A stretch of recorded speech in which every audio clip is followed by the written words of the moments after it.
Bud Light, Ulta Beauty, and Nike. What do these three seemingly distinct corporations have in common? All three of them have been infected by the woke disease, and they are shamelessly flaunting it in the faces of all of their customers, regardless of their desire to see it or not. Indeed, Bud Light, my friends, recently came under fire for having the trans influencer Dylan Mulvaney feature on a promotional bottle of theirs. Not a bottle that actually is sold in stores, but a promotional bottle that they use when influencers or celebrities seek to promote their product.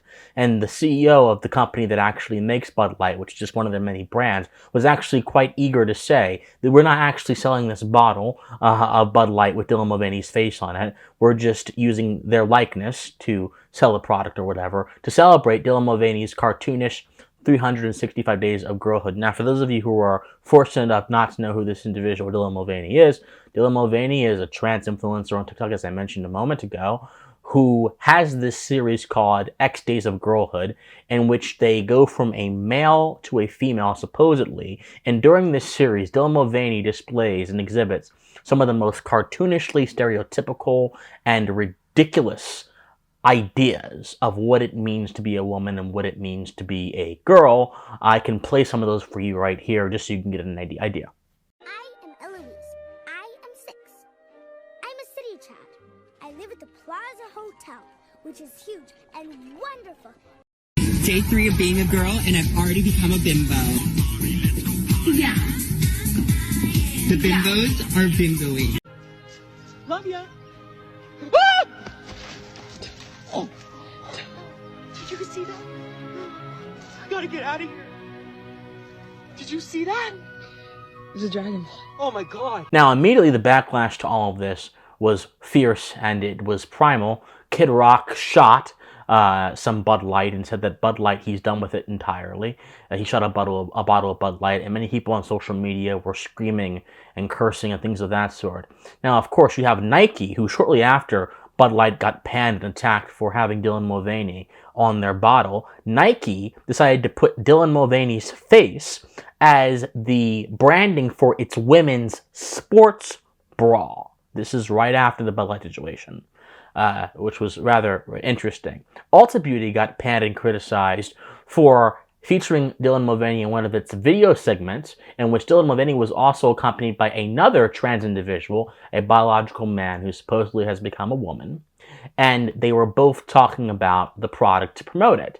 Now, the source of this criticism was the fact that two biological men are featured and sponsored by a product that is supposedly for women. And so all of this really underlies a deeper phenomenon, because the problem with much political conversation today is that almost all of this conversation stays on the surface. Every social situation, every social idea or event is ultimately a consequence of some deeper phenomenon. Emerson put it in a way that is much more eloquent and astute than I ever could put it. He said that an institution is simply a long shadow of a man. There was an origin point for everything we are now seeing in our society. Dylan Mulvaney is not the important person here. Every society has always had its jesters, its jokers, its attention seekers, those who contribute nothing but hot air, which appeal to the primal emotions of those in society, and ultimately those same people find other people as they move on in life. Those kind of folks add absolutely nothing to the conversation. Dylan Mulvaney is an attention-seeking performance artist, I believe, who is adding absolutely nothing to the conversation. However, the problem and the tyranny of corporate wokeness is the issue that I like to focus on, because I do believe that Dylan Mulvaney's likeness being put on all of these different corporations and being used to promote their products is a significant problem. Now, Budweiser is not necessarily a drink that is associated with sexual minorities whatsoever. Most beers are not drinks that have been historically associated with sexual minorities. Most beers, if you look at least archetypically, are associated with people, blue-collar folk who may not have any sort of political persuasion one way or the other, but you don't think of the idea of sexual minorities when you think of beer. Most certainly not the kind of beer that Budweiser sells. Perhaps there are some other kind of alcohols or beers that are explicitly associated with sexual minorities. I don't know, because I don't drink alcohol, but generally you don't. So you have to ask yourself, and this is the question that many folks have been asking, would Budweiser's customer base even like this kind of stuff? But the problem has become this. Corporations, which are private institutions that have a distinct legal status, have become captured not by the interest of those they serve, their customers, or by their shareholders. They have instead become captured by the interest of a small cultural vanguard that has extreme, oftentimes irrational views about how certain social situations should be responded to and about the nature of reality itself. And Budweiser is trying to appeal to that because those small cultural vanguard seem to have a critical mass and popularity. This is precisely why Budweiser, or the company that makes Budweiser, decided to go ahead and have Dylan Mulvaney. Not because Budweiser actually cares about wokeism, or because Budweiser actually cares about the intricacies of gender identity and things of that sort, but because Dylan Mulvaney is a very popular person who met with the president and who has a bunch of critical mass on social media. Now, Mill made a very important point, that freedom comes under attack not merely from the government, but also from society. The greatest way to destroy freedom in society is not through government coercion or force, even though that is a very powerful way. Instead, it is by undermining the very foundations and basis of freedom itself. And that is the society, the culture. Freedom first arises in the culture, because at the basis of every culture are people. And people are free by their very nature. This is the premise that classical liberalism starts off with. But, so if we said that the fact that people are free by their very nature, and people, being rational animals, can then tap into that freedom to interact in society in a way that allows their interactions to happen in a sort of peaceful way, in a way that is advantageous to the growth of civilization, so on and so forth, in a way that also helps other people grow, and so on and so forth. If we accept these very basic things about society, we have to accept the first fundamental idea that allows everything else to become true, and that is, in order to use your freedom, you have to know you are free. And in order to know you are free, you have to know yourself. This is the real menace of corporate wokeness.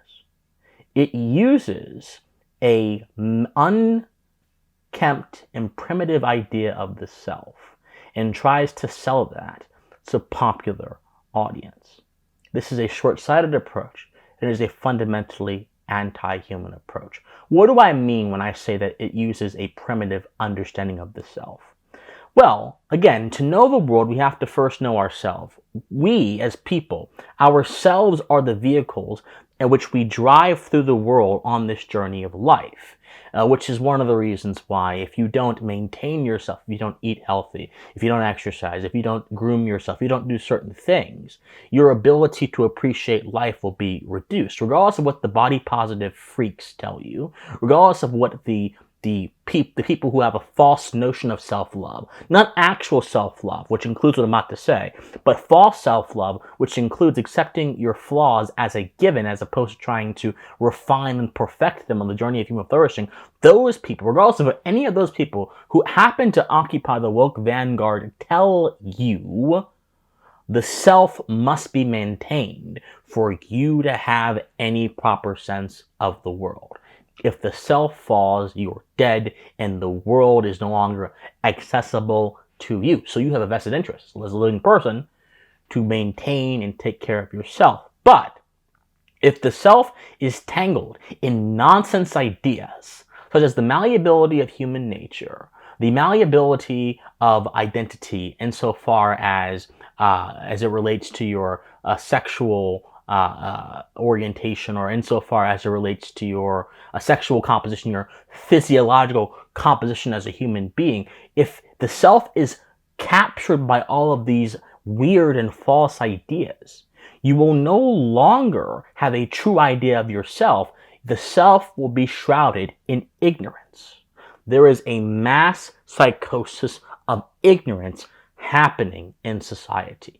If you are ignorant of who you are, you cannot use the fullness of who you are to interact with the world. Hence, Dylan Mulvaney. Hence, corporate wokeness. The worst thing you can do to your customers is sell them a product they don't need. The absolutely worst thing you can do to your customers is sell them a product that will ultimately, and tries to ultimately, chip at and undermine their proper understanding of the world. This is what wokeness is. This is why wokeness is called a mind virus, because it most certainly is a virus. It is a foreign entity that tries to attack certain things that are necessary and are proper, and then in attacking those certain things undermines them and destroys them. And corporations are doing it in the name of popular approval. There's a reason why Nike decided to sponsor Colin Kaepernick at the height of the race debate in America. After he refused to stand for the national anthem, he decided to kneel.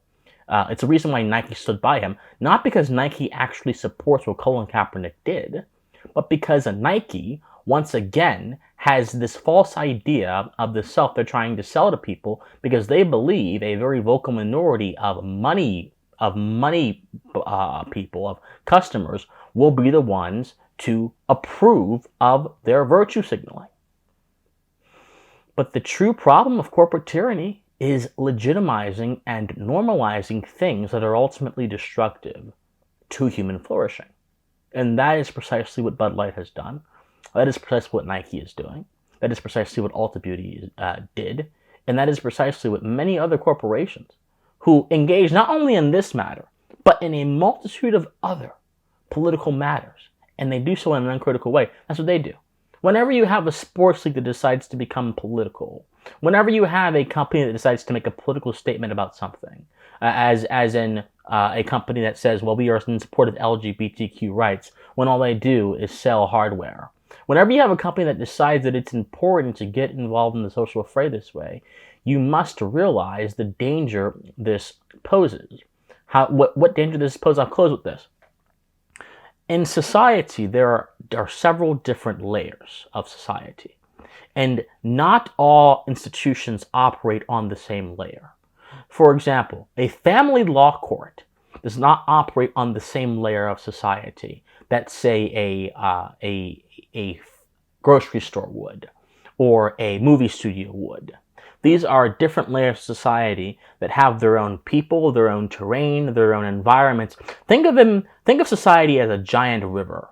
And the river has a meandering path in which it goes around all these different twists and turns.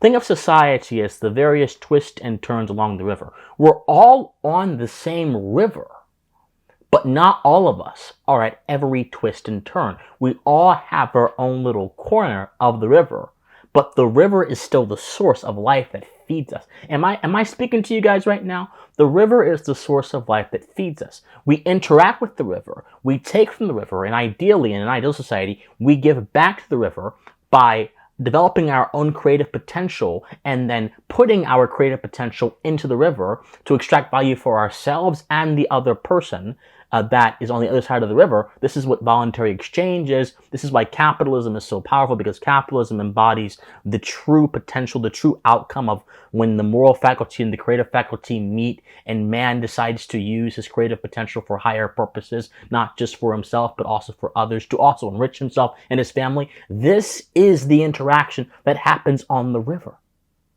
But imagine the corporations as polluters that dump nonsense and muck and debris into the river and clog it up. So much so that we spend more time focusing on how to take the debris out of the river that we actually forget we're dealing with a river in the first place. Wokeness has divided society so much so that so many of its opponents actually forget you're dealing with a society in the first place. You're dealing with people in the first place. Corporations, not existing on every social layer, existing on particular social layers, exports the debris from a particular part of the river and then exports it downstream to which everyone's infected. And the thing is, people on that part of the layer may not even want the debris, and people on the other part of the layer may not even have anything to do with the debris, but the corporation, by virtue of being out in the mass media, has now infected every layer of society, or most of them.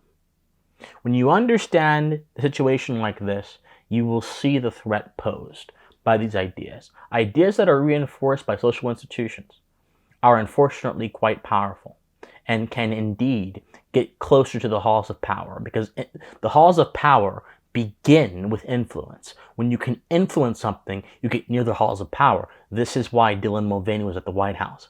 This is why Dylan Mulvaney could go on Drew Barrymore's show and she could grovel like a pitiful servant.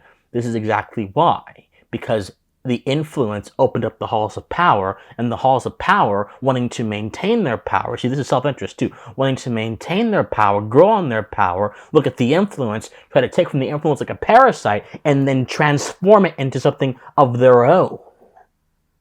Oh man, this goes deep. I encourage all of you, recognize there is a rich river beneath all of this, and we can and should take the debris out as quickly as possible. And when we take the debris out, we should tell people who push the debris downstream that we will no longer permit them to do so. And if they continue to do so, their machinations, their machinery that they use to put the debris in the river will go away. In other words, if corporations don't share your values, stop buying their products, for the love of God. I'll leave it there. My friends, love you guys so much. Like this video, subscribe to this channel, share this video, comment on this video. I'll see you guys soon. Stay pensive. Bye, guys.